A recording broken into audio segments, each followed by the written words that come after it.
University. And this day is devoted to minor solar system bodies. And the first speaker is the Josef Hanus from Prague University. So Josef, I saw that you are ready, so please, the stage is yours.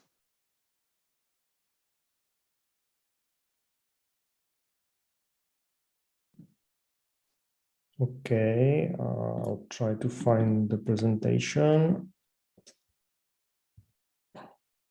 Should start it. So thank you for the invitation. I hope you hear me and nothing is disturbing the screen. Okay, so in my talk, I would like to speak about determining physical properties of asteroids from the disk integrated photometric data. So I focus mostly on main belt asteroids, the object orbiting between Mars and Jupiter. They are like most easily accessible by a small scale telescope for getting optical data. And asteroids have different like shapes, different properties. The largest ones, they are usually rounded, but if you go to smaller asteroids like below 100 kilometers, they are usually quite irregular. So, and this irregularity is translated into their photometric behavior. So these objects rotate around their rotation axis, and they change the projection of the surface that is illuminated and reflected, illuminated by the sun and reflected towards the observer at Earth. And if we look at the asteroid from different directions, for example, if we look at the equator, the asteroid usually has the largest amplitude, and basically the shape of the change of the brightness within time is mostly given by the rotation around the spin around the rotation axis. But if you look at the asteroid from a different direction, for example, from a pole, we usually see almost no change in the light curve. So you see that the light curves, the different light curves obtained at different observing geometries tells you something about the rotation period, and also about the position of the rotation axis, and also the amplitude correlates to the axis ratios, or in general the shape. So this is a different example of a light curve.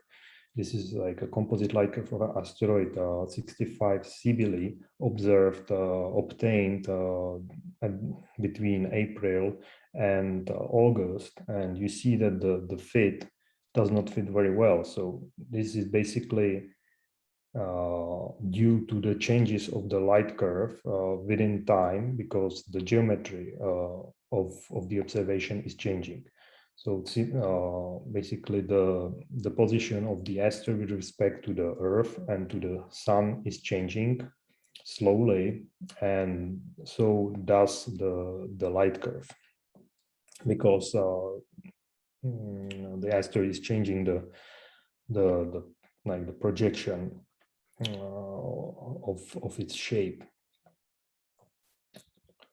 And different types of photometric data are the sparse in time data that are a bit different, because they are observed, they are obtained by like large surveys, but they are sparse in time. So we have just few points per week, for example, but they cover large time intervals. For example, here it's like more than 5 years of data. And these data are internally calibrated, and they are also normalized to the same distance of the asteroid from the observer and the sun. So basically the changes in the brightness, because here it's usually brighter, this basically tells you that the asteroid is showing like larger projection than in a different year. And this geometry can be also described or described by the phase angle, which is the angle between the observer, the object, and the sun. And usually, when the phase angle is almost zero, the largest, like we see almost the whole illuminated surface. And these data basically has information about the physical properties of asteroids, and we derive these physical properties of asteroid by the convex inversion method. So it's a method that was developed by Mikko Kaasalainen, and it basically uses the photometric data, and by a gradient-based method, it like derives the unknown parameters that that include the rotation axis, the rotation period, and also the convex shape of the body. We are usually like limited by the convex representation of the shape, because the non-convexities are usually not unique in the disk integrated data.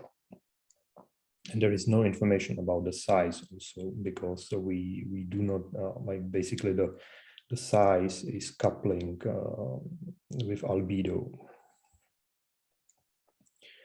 So the method works like in some like steps, or basically the method is unique. It uniquely converges to a shape, but only if for a given rotation, for basically all other parameters that are fixed or known.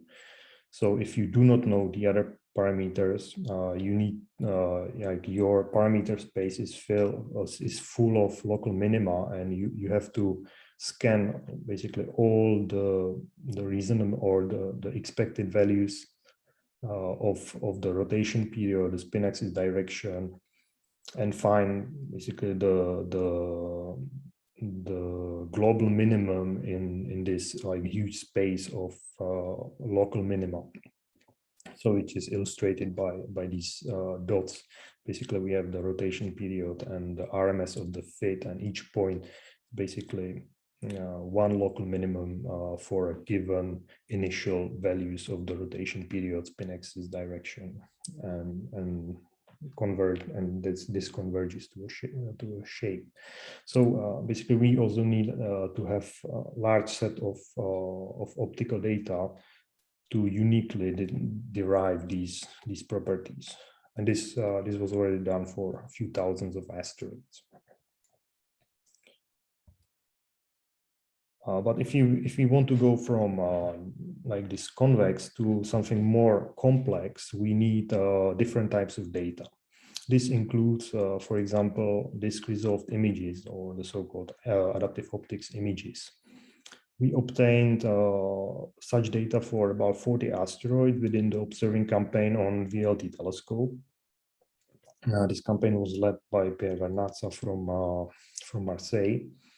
And the main aims were to derive the 3D shape models of these bodies with some local topography, their sizes, their bulk densities, and also to identify and interpret the surface features we see on the images, such as craters and mountains and albedo patches, for example, and also to detect new moons if possible. So, for example, we found a new moon around asteroid Euphrosyne.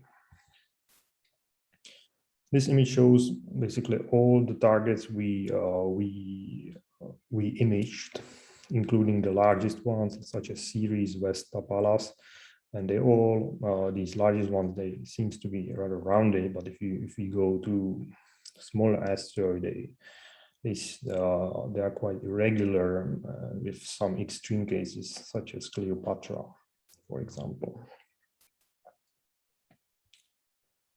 And like to derive the shape models from these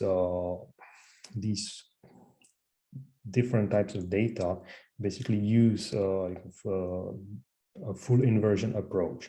So we use a model that is able to fit simultaneously all these types of data and provide a 3D shape model that is scaled in size, and it has also some local topography, such as like the main non-convex features.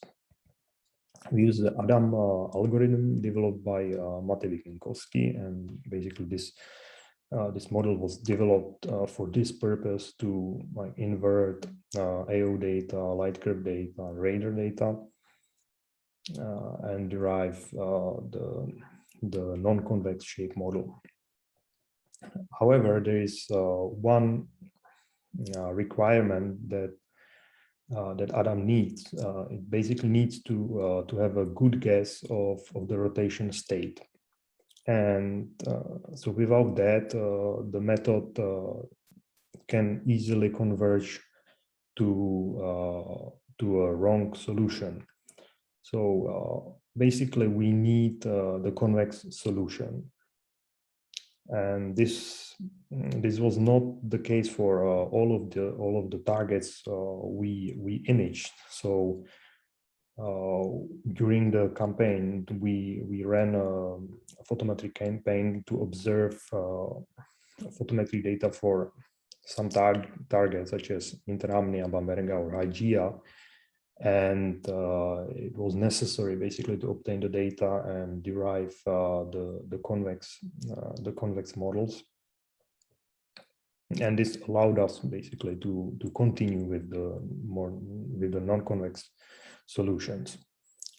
And sometimes the new lightcurve data are useful for like proper phasing of also like more historical data of the targets, because many of the targets do not have recent data sets, because their periods were already derived, so there was no need to obtain, or like the community was not like basically working on these targets. They were focusing on different objects with more unknown properties. And this image shows the comparison between the images of asteroid 16 Psyche and the corresponding 3D shape model derived by Adam. And finally, I would like to emphasize or promote the database, the dummy database, where all the shape models that were derived by the inversion methods, such as the convex inversion and the Adam model, also the stage model, I think some of them might be included. And this database contains the shape models, but also the lightcurve data, the fits to the data, and some additional properties, and also the images, like the comparison between the AO images and the projections. And it's also possible to generate the projection of each model that is in the database for any epoch. So it might be useful, for example, for comparison with stellar rotations. Okay, so that's it. Thank you for your attention. Okay. Thank you, Josef. Thank you for your very interesting talk and for perfect timing. We've got now time for a couple of questions.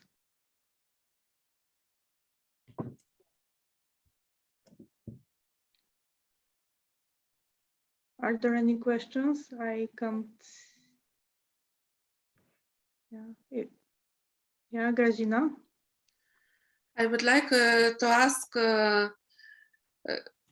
how much time it is necessary to determine the shape of an asteroid, how many years it is necessary to observe it, or what is the shortest period of time when the shape could be determined? Yeah, in general, we need at least 3 different operations, so 3 different like years, because the operation happens usually every year or something about around that. They need to be different because due to the orbital period of the asteroid and the Earth, sometimes you can see basically the same geometry. So this basically doesn't count as a new operation. So in general, it's 3 different operations. There is now we have sparse data that usually like cover multiple operations like quite naturally. So this helps, but the downside is that the sparse data are usually of a worse quality, photometric quality. So there is a lot of noise. So even like this sparse data are not very efficient in determining.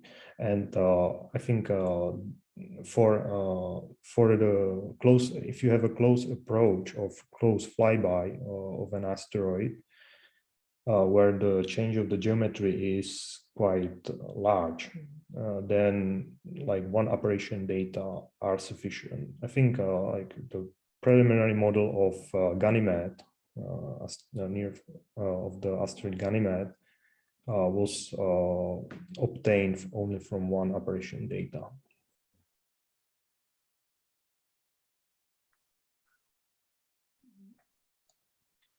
Okay, thank you. Are there any questions? Any further questions? Okay, if not, so I've got one. According to the sparse data that you have shown and the phase curve that you have shown, yeah, okay, this one. Using such poor quality, I would say, the sparse data, can we use this phase curve for determination of other parameters like albedo, for example, or better quality data are needed? Yeah, for albedo, I don't think it's not possible to decouple it, because albedo is basically correlated with the size. So the absolute brightness does not tell us much. But if you have different filters, then you can start to play with colors a bit and the phase functions in different colors. Okay, thank you. Are there any questions? Okay, if there will be some, please write on chat and Josef for sure will answer. And I don't see new questions, so let's go